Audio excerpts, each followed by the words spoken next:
Welcome back to my channel. तो आज इस रेफरेंस को मैं ड्रॉ करने वाला हूँ। मैं एक बड़े साइज का मैकेनिकल पेंसिल यूज़ कर रहा हूँ और उसके साथ ये कुछ चीज़ें मैं यूज़ करूँगा। मैं तो पहले सर्किल ड्रॉ करूँगा क्योंकि पोर्ट्रेट को करने के लिए पहले तो मेरे को सर्किल ड्रॉ करना ही पड़ेगा। इसके बाद फुल एनाटॉमी को ड्रॉ करना पड़ेगा। मैं वो चीज़ आपको दिखा नहीं सकता क्योंकि ये एक स्मॉल वीडियो है। मेरे पास सब कुछ दिखाना पॉसिबल नहीं है मेरे लिए। अगर एनाटॉमी ड्रॉ को सीखना चाहते हो तो मेरे चैनल को सब्सक्राइब कर लो। मैं वैसे ही बहुत बार टिप्स दे चुका हूँ एनाटॉमी के लेकर, अगर फिर से दे दूँगा। मगर उससे भी पहले आपको तो समझना पड़ेगा कि कैसे एक पेंसिल को पकड़ा जाता है, क्योंकि पेंसिल पकड़ना कोई आम बात नहीं है। बहुत लोग बहुत तरीके से पेंसिल को पकड़ते हैं। जैसे मैं यहाँ पर free style pencil technique use कर रहा हूँ। इस टेक्निक में आप पेंसिल को जहाँ चाहे वहाँ फ्रीली यूज़ करा सकते हैं। वैसे आप एक आर्टिस्ट अगर बनना चाहते हैं तो आपको पहले तो ये वीडियो देखकर ये सब करके आप नहीं सीख सकते। इसके लिए आपको तो पहले ऑब्जर्व करना पड़ेगा कि आप किस चीज़ को ड्रॉ करने वाले हो या कर हो। और हाँ, सिर्फ ऑब्जर्व करने से भी कुछ नहीं होगा, आपको उसको प्रैक्टिकल में प्रैक्टिस भी करना पड़ेगा। अगर एनाटॉमी को समझना है तो प्लीज़ मेरे को सब्सक्राइब कर लो। मैं आपको सिखा दूंगा इजीली वीडियो के सहारे। फिर भी ये जो पेंसिल को मैं मूव करा रहा हूँ, जो कि आप देख भी सकते हो, ये एक भी लाइन परफेक्ट नहीं है। फ्री हैंड स्टाइल का यही तो मज़ा है। और यहाँ पर जो एक्स्ट्रा लाइन आप देख सकते हैं वो मैं लास्ट में इरेज कर दूंगा, क्योंकि इसके बाद तो शेडिंग भी करना पड़ेगा मुझे। यहाँ पर आप अच्छे से नोटिस करना, मैं यहाँ पर शेडिंग नहीं कर रहा हूँ। मैं यहाँ पर शेडिंग कहाँ कहाँ करना पड़ेगा उस जगह को अंडरलाइन कर रहा हूँ। वैसे मैं यहाँ पर दूसरे लोगों की तरह शेडिंग के टाइप्स और उसके बारे में और वो कैसे कैसे होते हैं ये सब मैं नहीं बोल सकता, क्योंकि मैंने ये सब सीखा ही नहीं है। मैं हर वक्त घर में प्रैक्टिस करता हूँ और जितना भी सीखता हूँ उतना भी मैं अपलोड कर देता हूँ। तो कहाँ कहाँ पर शेड पड़ेगा उस जगह को मैंने अंडरलाइन कर लिया। ये आप भी कर सकते हो, एकदम इजी चीज़ है। जहाँ पर आपको लगेगा कि करना पड़ेगा वहाँ पर आप कर सकते हैं। तो अब हम शेडिंग स्टार्ट करेंगे। हमारा पेंसिल ड्राइंग तो कंप्लीट हो ही गया।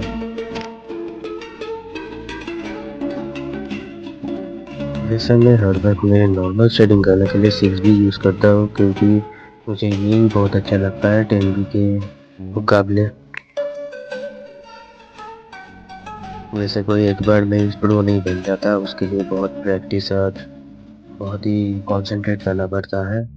और मैं भी एक बिगिनर ही हूँ, मैं भी अभी सीख ही रहा हूँ।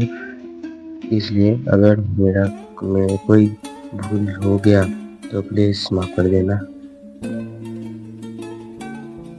इससे मैं टिप्स दे सकता हूँ कि जितना आप ध्यान से शेड करोगे उतना ही अच्छे से आपका ये जो पोर्ट्रेट है वो आप कर सकते हो। मैं मेरे एक्सपीरियंस से ये बोल रहा हूँ। जितना आप आउटडोर कल्चर कर सकते हो उतना करो, क्योंकि अगर आपको एक प्रो आर्टिस्ट बनना है तो आपको आउटडोर कल्चर तो करना पड़ेगा ही। और हाँ, आपको वो ऑब्जर्व और प्रैक्टिस दोनों एक साथ बहुत ज़्यादा समय लेकर करना पड़ेगा। तो कुछ खाने के बाद मिलता हूँ। तो गाइस, अब तक आपने जो देखा वो तो बस टीलर था। अब तो असली काम शुरू ही हुआ है। अब स्टार्ट करते हैं चारकोल स्केच, क्योंकि अब तक तो मैंने पेंसिल स्केच ही किया था। इसके ऊपर आप चारकोल यूज़ करूँगा मैं, क्योंकि आप देख ही सकते हो एकदम छोटे छोटे डिटेलिंग में मैं नज़र रखूँगा, क्योंकि मुझको ये पोर्ट्रेट फुल रियलिस्टिक बनाना है। वैसे आप ड्राइंग को किस पेंसिल से करोगे वो कंपनी मैटर नहीं करता, क्योंकि सारे पेंसिल तो देखने से सेम ही लगते हैं। मगर मैं खुद कुछ कंपनी का पेंसिल यूज़ करता हूँ जो कि है अप्सरा, डूम्स और कैमलिन।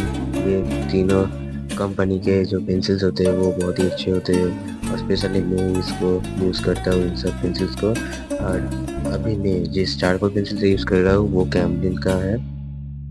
वैसे अगर ये इस तरह से आप आइस को स्केच करना चाहते हो तो आपको पहले तो आइस को लेकर बहुत ज़्यादा स्केच प्रैक्टिस करना पड़ेगा और जितना ज़्यादा आप फ़ोटो वीडियो देखकर ये चीज़ समझ सकते हैं उतना ही आपके लिए अच्छा है, क्योंकि आप ये जो आइस होता है आप ये आइस ना देखकर नहीं ड्रॉ कर सकते, आपको इसको देखकर ही ड्रॉ करना पड़ेगा। मैं ये बात इसलिए कह रहा हूँ क्योंकि बहुत लोगों के आइस जो कि ये थोड़े से अलग होते हैं, इसलिए मैं कह रहा हूँ कि आप डिफरेंट टाइप्स ऑफ आइस को प्रैक्टिस करो। इससे आपका ही भला होगा और आपको ये आइस ड्रॉ करने में और स्केच करने में उतना ही ज़्यादा आसानी होगी और आप उतने अच्छे से ही कर सकते हैं।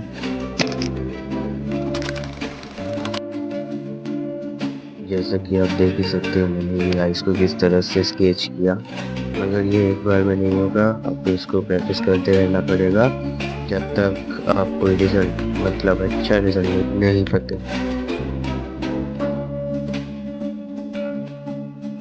मैंने ये जो यूज़ किया है यहाँ पर मैंने कुछ डिटेल नहीं किया उसमें अच्छे से, मैंने सिर्फ वहाँ पर चारकोल से शेड करके सिर्फ उसका जो जहाँ पर लाइट दिखाना है वहाँ पर मैंने सिर्फ थोड़े से जगह पर इरेजर से इरेज किया है।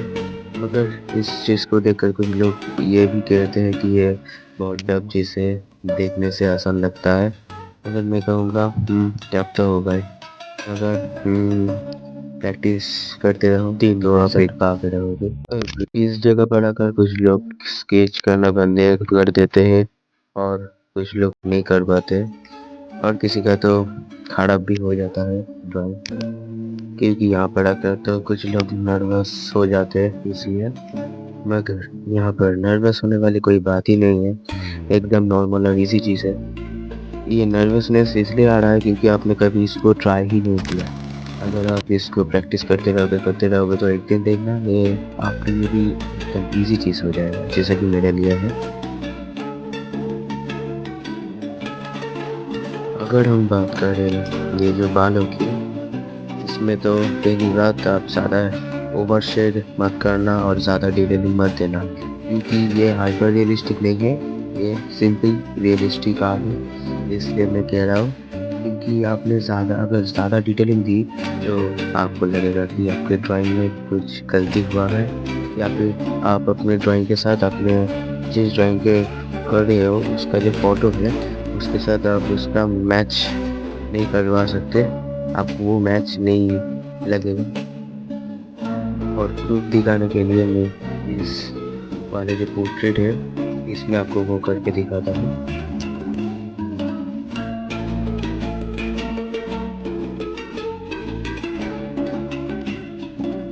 जैसा कि आप देख सकते हो मैं छोटे छोटे जगह पर सिर्फ पेपर वाइट छोड़ के रखा है और ज़्यादा नहीं। और हाँ, मैं यहाँ पर जो शेडर यूज़ कर रहा हूँ ये मैंने फ्लिपकार्ट से खरीदा है, आप भी खरीद सकते हो और ये उतना कॉस्टली भी नहीं है, आपके बजट में आ जाएगा। मैंने इसका लिंक डिस्क्रिप्शन में दे दिया है, आप चेकआउट कर सकते हो। वैसे अगर मेरे ड्राइंग में कुछ गलत हो गया तो प्लीज़ कमेंट में बता के ही जाना, क्योंकि मैं भी नहीं सीख रहा हूँ तो मुझसे गलती हो भी सकती है। मगर हाँ, मैं जितना अच्छे से कर सकता हूँ उतना ही करूँगा ट्राई करने की। छोटी छोटी डिटेलिंग को आप जितने अच्छे से करोगे आपका ड्राइंग उतना ही अच्छा लगेगा। अगर ड्राइंग में इरेजर की बात की जाए तो ये डूम्स का 20 रुपये का ये जो पेन इरेजर है मैं उसको रिकमेंड करूँगा एज अ बिगिनर के लिए, क्योंकि ये बहुत ही अच्छे से आप यूज़ कर सकते हो और इसको होल्ड करना भी बहुत इजी है। सबसे बड़ी बात ये आपके बजट में ही होगा। अगर आप एकदम ही बिगिनर हो और चारकोल स्केच करना चाहते हो तो मैं एक ही बात कहूँगा कि आप पहले तो पेंसिल स्केच को सीखो समझो और फिर तब चारकोल से स्केच करना शुरू करो। नहीं तो आप चारकोल टेक्निक को समझ नहीं पाओगे। वैसे एक पोर्ट्रेट करने के लिए उसमें सबसे ज़्यादा डिफ़िकल्ट जो चीज़ है वो है ये नेक और फेस और आँख तो है ही। और मैं आपको यही रिकमेंड करूँगा कि आप भी ये सबसे ज़्यादा प्रैक्टिस करें। ऑलमोस्ट ये कंप्लीट हो ही गया और थोड़ा सा ही बाकी है जो कि आप देख ही सकते हो। तो आखिर में मेहनत रंग लाए। तो 3 दिन मेहनत करने के बाद आखिर में ये कंप्लीट हो ही गया। और कैसा लगा कमेंट में बता के जाना। एंड लास्ट टास्क इस साइड जो कि आपको करना ही पड़ेगा। गाइस इस मेहनत के लिए लाइक और सब्सक्राइब करके ही जाना। कमेंट में बता के जाना कि अगली वीडियो किस टॉपिक पर बनाऊं।